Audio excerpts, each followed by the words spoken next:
dia, seja bem-vindo nessa quarta-feira, dia 19 de janeiro. Nessa edição nós vamos falar sobre a explosão de casos de coronavírus que levou a ANAC a autorizar a operação de companhias aéreas com menos tripulantes e passageiros. O diretor da OMS alerta que a pandemia está longe de acabar. A Anvisa decide hoje sobre a liberação de autoteste para a Covid aqui no Brasil. E ainda, Microsoft fechou o maior negócio da história do setor de tecnologia. O governo do Rio de Janeiro deu início nesta manhã ao Cidade Integrada, que é o novo projeto de ocupação social de comunidades, uma espécie de reformulação do programa das Unidades de Polícia Pacificadora, as UPPs, criado em 2008. A ação, com 1.200 homens, começou pelo Jacarezinho, na zona norte da cidade, onde, em maio do ano passado, uma operação policial terminou com 28 mortes, que foi considerada a mais letal da história do estado. Até o momento, não há informações de tiroteios e nem prisões. Especialistas acreditam que o Auxílio Brasil e o Auxílio Gás devem ter mais impacto social do que econômico para o país. A primeira parcela de 2022 dos dois benefícios começou a ser paga nesta semana e a expectativa é que os dois programas contribuam para a erradicação da pobreza aqui no Brasil. Ao todo, 17 milhões e meio de pessoas têm direito a receber o Auxílio Brasil. Esse número inclui 3 milhões de famílias que passam a fazer parte do programa a partir desse mês. O benefício é voltado para as pessoas que estão em situação de pobreza, com renda mensal até R$200, ou extrema pobreza, que ganham no máximo R$100 por mês. O valor médio é de R$400. Já o Auxílio Gás será pago para 5 milhões e 400 mil beneficiários. O valor é de R$52 e corresponde a 50% do preço médio do botijão de 13 quilos. O dinheiro é liberado a cada 2 meses durante 5 anos. E o investimento total para o pagamento do Auxílio Brasil será de 7 bilhões e 100 milhões de reais, segundo dados do governo. Já o Auxílio Gás vai movimentar 285 milhões de reais. E mais que o impacto na economia do país, esse dinheiro terá um objetivo social: ajudar a erradicar a pobreza no Brasil. Por isso, inclusive, a maior parte dos recursos será destinada para as regiões mais carentes. O Nordeste tem o maior número de pessoas que recebem o Auxílio Brasil, 8 milhões e 300 mil pessoas. Em seguida aparecem o Sudeste, com 5 milhões de beneficiários, e o Norte, com mais de 2 milhões. Na sequência vem o Sul e o Centro-Oeste. O Auxílio Brasil, assim como o Bolsa Família, ele não tem uma conotação de trazer um crescimento econômico vigoroso para o país como um todo. O impacto econômico que o Auxílio Brasil pode trazer é nas localidades onde habitam as populações mais vulneráveis que vão receber esse auxílio, mas isso não vai impactar, não se espera que impacte o crescimento do PIB como um todo, mas vai fazer a diferença nas localidades em que se concentra a maior população de vulneráveis. Porque o maior intuito do Auxílio Brasil ou Bolsa Família é de caráter humanitário, é evitar que as pessoas passam fome. É uma questão para mitigar o impacto da pobreza na vida dessas pessoas. E também os políticos aprenderam que tem um impacto eleitoral também, por isso que é tão popular entre os políticos. Isso deve trazer algum alívio, né, para esta população, onde nós tínhamos aí no ano passado como renda média, como salário médio na casa de R$154. Né? Isso sequer dá para pôr um prato de comida à mesa. Né? Quando falamos aí de impactos, muito mais um impacto do ponto de vista social do que propriamente um impacto de natureza econômica que possa movimentar a economia, que possa efetivamente gerar, né, um crescimento da economia. A expectativa é que o Auxílio Brasil tenha um efeito parecido com o do auxílio emergencial, que foi criado pelo governo federal durante a pandemia. Segundo um estudo do IBGE divulgado no mês passado, o programa evitou o aumento da pobreza no país. Os dados são referentes a 2020 e, de acordo com o levantamento, 24,1% das pessoas foram consideradas pobres. Se não fosse o auxílio, esse índice chegaria a 32,1%. Para esse especialista, o ideal é que os programas sociais criem condições para as pessoas se desenvolverem e não dependerem mais do governo. Sem dúvida nenhuma, o melhor ponto para que você possa dar auxílio à população é fazer como fez a Alemanha pós Primeira e Segunda Guerra. É como fez o Chile, está fazendo atualmente, é você dar subsídios necessários para que as pessoas cresçam, mas que elas procurem realmente uma ocupação ou algo que realmente possa dar uma subsistência sem depender do Estado. O Estado, ele tem que ser o quê? A mola ou a propulsão para a sociedade, com investimentos em saúde, em educação e em segurança. Mas tem que reduzir a quantidade de impostos para que as empresas possam contratar mais, mas consequentemente você dar algum auxílio às pessoas que realmente necessitam, mas vincular de alguma maneira essas famílias à educação, a uma atividade dentro da prefeitura, alguma situação em que a pessoa receba, desde que ela dê uma contraprestação. É a melhor forma de você oferecer qualquer tipo de auxílio a qualquer cidadão. Fica a dica. O nível de endividamento médio das famílias brasileiras em 2021 foi o maior em 11 anos, segundo a pesquisa de endividamento e inadimplência do consumidor, divulgada pela Confederação Nacional do Comércio de Bens, Serviços e Turismo.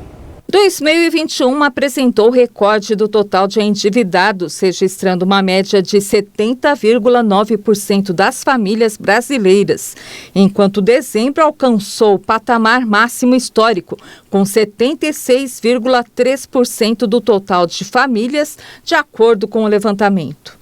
As famílias recorreram mais ao crédito para sustentar o consumo, segundo a Confederação Nacional do Comércio de Bens, Serviços e Turismo. Na avaliação por faixa de renda, o endividamento médio das famílias com até 10 salários mínimos mensais aumentou 4,3 pontos percentuais, chegando a 72,1% do total. Na faixa de renda superior, acima de 10 salários mínimos, o indicador aumentou ainda mais, 5,8 pontos percentuais, e fechou em 66% das famílias. Na comparação com 2020, das 5 regiões do país, apenas o Centro-Oeste apresentou queda do índice. O Norte registrou estabilidade e o Sudeste teve o maior aumento, seguindo pelo Sul e o Nordeste. Na direção oposta dos indicadores de endividamento, no último ano, os números de inadimplência apresentaram queda. De acordo com a pesquisa, o percentual médio de famílias com contas ou dívidas em atraso diminuiu 0,3 pontos percentuais na comparação com 2020, chegando a 25,2%. A Anvisa decide hoje sobre a liberação ou não de autotestes para a Covid no Brasil. O pedido foi feito pelo Ministério da Saúde na semana passada e o objetivo é que as pessoas comprem os exames nas farmácias e usem em casa. A diretoria da agência se reunirá a partir das 3 horas da tarde para discutir o assunto. Para que o autoteste seja liberado, é preciso que a maioria dos 5 diretores da agência dê parecer favorável. A tendência, segundo especialistas, é pela aprovação do pedido. E as fortes chuvas continuam afetando famílias no Pará. A cidade mais prejudicada é Marabá, no sudeste do estado, onde mais de 3.000 famílias estão desabrigadas ou desalojadas. Barracões montados nas proximidades da orla da cidade já são ameaçados pela enchente, com o rio Tocantins marcando 13,4 metros acima da média.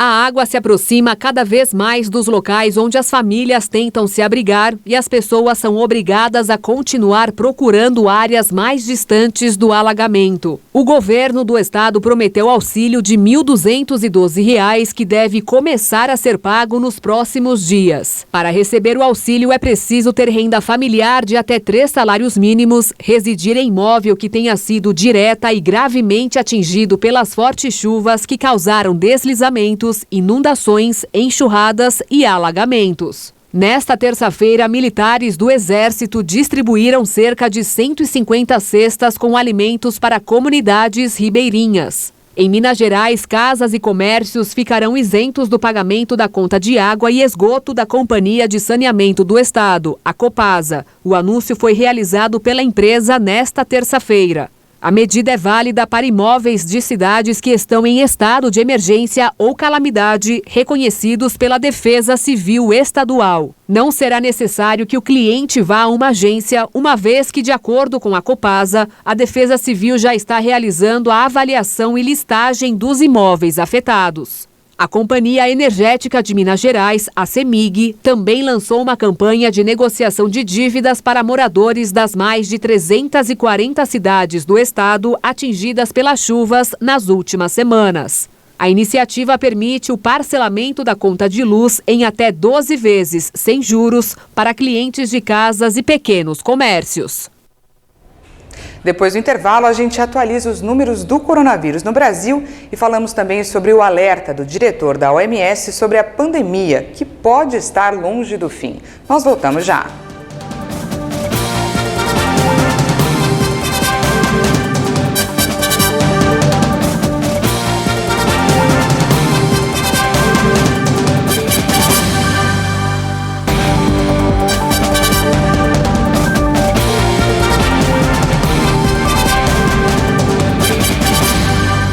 E olha só, a taxa de transmissão da Covid no Brasil é a maior em um ano. Está em 1,6, segundo a plataforma de monitoramento InfoTracker, criada pela Universidade Estadual Paulista e pela Universidade de São Paulo. Essa taxa indica para quantas pessoas alguém infectado transmite o vírus. Nesse caso, 100 pessoas contaminadas passam para outras 160. No dia 20 de dezembro, antes do Natal, esse índice estava em 0,9. O Rio de Janeiro vive um aumento no número de casos de coronavírus desde o começo deste ano e os contágios confirmados representam mais de 1/4 dos testes positivos em 2021. A rápida disseminação da variante Ômicron disparou o número de casos de Covid no Rio de Janeiro. De acordo com dados da Secretaria Municipal de Saúde, nos primeiros 18 dias de janeiro, a cidade registrou mais de 1/4 dos contágios confirmados ao longo de 2021. Cariocas foram até o estádio Newton Santos, na Zona Norte, onde foi instalado um posto de testagem no formato drive-thru. Porque a gente está vivendo uma crise epidêmica que, infelizmente, com as festas de final de ano, com o carnaval, tende a piorar. É muito importante para saber se eu estou positivado, porque eu tenho um filho, um neném pequeno, e minha esposa também, então é importante saber para nossa saúde. Com quase 82% da população com o esquema vacinal completo, a capital fluminense registrou 36 mortes nos 18 primeiros dias de 2022. Em 2021, a cidade tinha mais de 1.200 óbitos no mesmo período. O Brasil é a terceira nação em contágios, atrás de Estados Unidos e Índia. Em mortes, o país fica na segunda posição, com 621.166. E já foram aplicadas mais de 348 milhões e 164 mil doses de vacinas contra a Covid. Vamos ao nosso vacinômetro. Segundo o Ministério da Saúde, as secretarias estaduais de saúde, mais de 162 milhões e 423 mil pessoas tomaram a primeira dose. Isso representa 76,14% da população, enquanto mais de 147 milhões 536 mil brasileiros tomaram a segunda dose, o que equivale a 69,16% da população. E a dose de reforço, a dose adicional, já foi aplicada em quase 38 milhões 204 mil pessoas, o que equivale a 17,91% dos brasileiros. E a ANAC autorizou a Azul e a Gol a voarem com menos comissários. Essa foi a saída encontrada após o avanço da variante Ômicron impactar nas tripulações. A Azul e a Gol receberam autorização da ANAC, a Agência Nacional de Aviação Civil, para voar com menos comissários de bordo nos aviões. Vão ser 3 em vez de 4 profissionais atendendo, por conta da disseminação da variante Ômicron. A Latam fez o mesmo pedido e aguarda a resposta da agência. Juntas, as 3 empresas detêm 98,2% do mercado doméstico de aviação no Brasil. Mas para voar com menos comissários, as companhias vão precisar reduzir o número de assentos ocupados por avião. Na prática, a medida obriga as empresas a reacomodarem passageiros em outros voos, já que haverá um limite de até 150 assentos em aviões com capacidade para até 186 pessoas. O avanço da variante Ômicron tem causado afastamento de tripulantes das escalas e cancelamento de voos.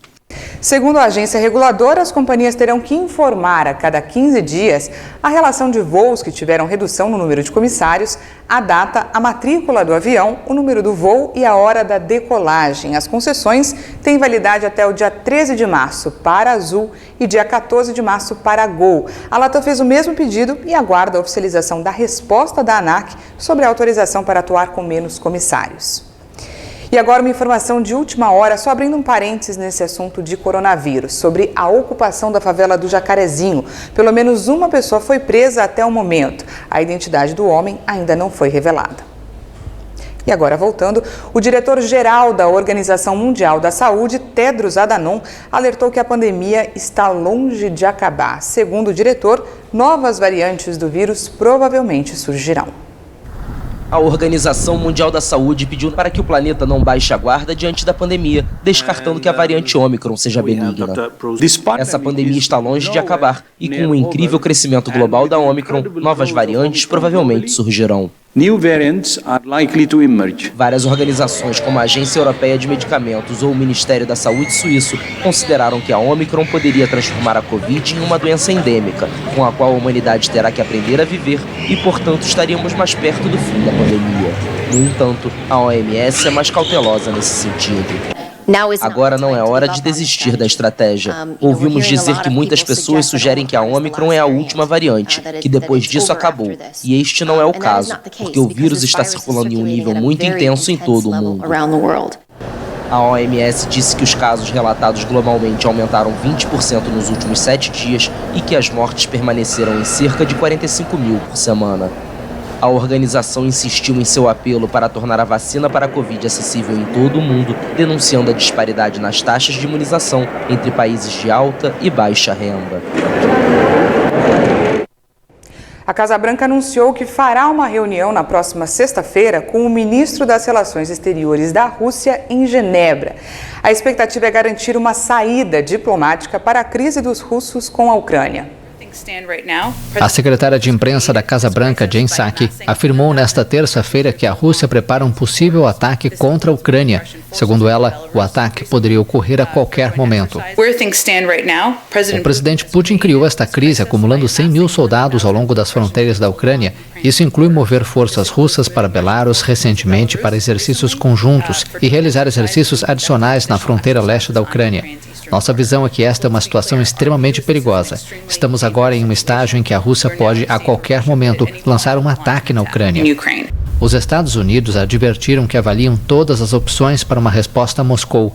O chefe da diplomacia americana, Antony Blinken, vai se reunir na próxima sexta-feira em Genebra com o ministro das Relações Exteriores da Rússia, Sergei Lavrov, na esperança de garantir uma saída diplomática para a crise na Ucrânia.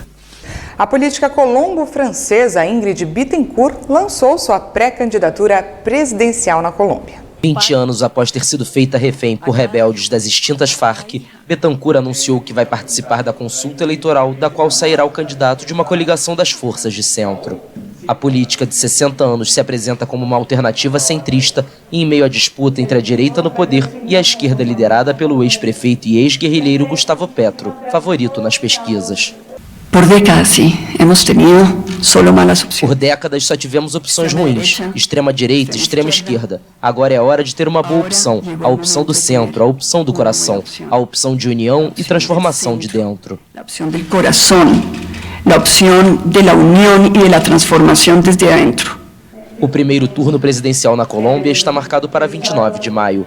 Betancourt voltou à vida pública depois de apoiar o processo de paz com os guerrilheiros que a sequestraram em 2002. A política foi levada para a selva, onde permaneceu refém até 2008, quando o exército a resgatou junto com outros reféns. A candidata presidencial é uma das vítimas que pede reparação no âmbito das investigações da Corte de Paz, formada após o acordo de 2016. A Microsoft fechou o maior negócio da história do setor de tecnologia ao comprar uma empresa responsável por franquias gigantes, por mais de 68 bilhões de dólares, cerca de 340 bilhões de reais. Com a nova aquisição, a Microsoft pretende acelerar o crescimento da sua divisão de games em dispositivos móveis, computadores, consoles e nuvem, tornando-se a terceira maior companhia mundial do setor. A Activision Blizzard é conhecida por jogos populares nos consoles como Call of Duty e nos celulares como Candy Crush. A empresa esteve envolvida nos últimos meses em uma crise interna, com relatos de ações de má conduta e assédio entre os executivos da companhia. Com a compra, a Microsoft ganhará quase 400 milhões de usuários mensais de jogos da Activision. Após a divulgação da notícia nesta terça-feira, as ações da empresa de desenvolvimento de jogos chegaram a operar em alta de quase 30%. Como o acordo ainda precisa ter a aprovação de autoridades regulatórias do mundo todo, a transação só deve ser concretizada em 2023, o que garantirá à empresa o terceiro lugar no ranking das mais valiosas do setor, atrás apenas da Apple e do Google. Essa edição fica por aqui. Mais uma vez, eu agradeço a sua companhia. Às 10 horas tem mais informações com a Patrícia Velenic. Até mais!